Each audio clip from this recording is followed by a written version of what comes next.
Denver Broncos Mile High View, no commercials, no bullshit. This is the Niners Broncos pregame countdown to kickoff.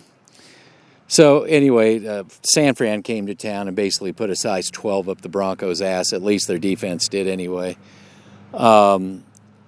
Defensively, the Broncos didn't have to face any of their tight ends, so that's their ability to take care of tight ends is basically still a mystery. But one thing we have learned so far, there's a lot of talk about intensity, and intensity's all fine, and believe me, I get intensity, especially from a defensive standpoint. But if you're an offense, it's just about execution. And it looked like the offensive line was taxed in these practices. They went really horribly for the offense. Special teams, too, apparently. So there was just talking about the offensive line. They're talking about how Larry is gassed. Basically, they're really, really taking it easy on him because they're not really sure how long this guy's going to go all season long. I said that in my offensive line edition I just did. Again, the Broncos just looked mismatched all the way. And it was so bad that apparently the 104.3, the Fan, the sports talk radio, was not allowed to talk about the scrimmage because it was a horrible broadcast. I mean, if you're at the scrimmage and don't talk about, then what the hell are you there for? Now I just want to explain how pathetic this whole sports talk thing was. Friday, you had 104.3 The Fan at the Niner Broncos scrimmage at the Bronco facility. And they discuss how pathetic the Broncos matched up, bottom line. At least offensively with San Francisco's defense. This went on, they discussed that. So they left you hanging like, what's going to happen on Saturday? Saturday rolls around, you have Orlando and you have Sandy Clough talking about every single thing except what's going on. And that's pathetic. If you're at that practice facility live, and you're not talking about what is going on as it's happening, what is your purpose for being there? So this is because of such poor production and information. This is why I do what I do, to give you the straight scoop without the politics. I'm sure they were told after they went on about how horrible their practice was. They weren't allowed to discuss what was going on. Because, they're invited in.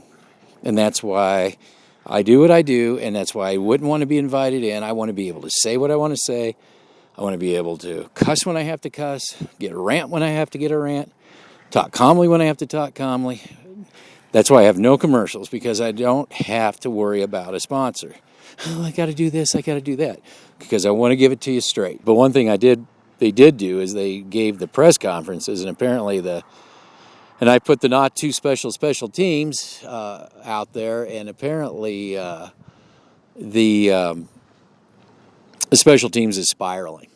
So for all you 12-4, 10-6, all you people out there, you may be bracing for impact. This is again, apparently it's looking like the third week in a row with special teams is not only bad, but it seemed to be getting worse. But of course, we still have to see how they do in the game. Now, the pregame, like I said, it's not looking good for the offense. Although I will say there was a bright spot. Apparently, Noah Fant, they had no answer for him, so that's a bright spot. But the offensive line didn't look good. Quarterback situation isn't really looking.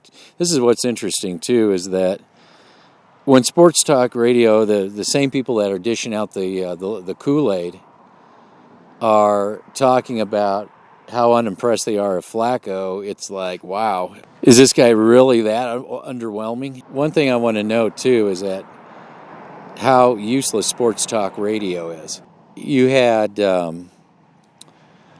useless DMAC, the idiot, and Nick Ferguson going on about Patrick, the wide receiver, as being this great athletic specimen, and how great he'd be as a captain of the special teams. But this is the thing. On my not so special teams, I noted that he was always the first one down there, but couldn't make a tackle to save his life. And what did they do? They want to make him captain, and then they admitted, he couldn't tackle. So that's who's giving you the information. So this is why I'm doing what I'm doing, because it is so pathetic out there. 104.3, the fans was there live, but they couldn't talk about it.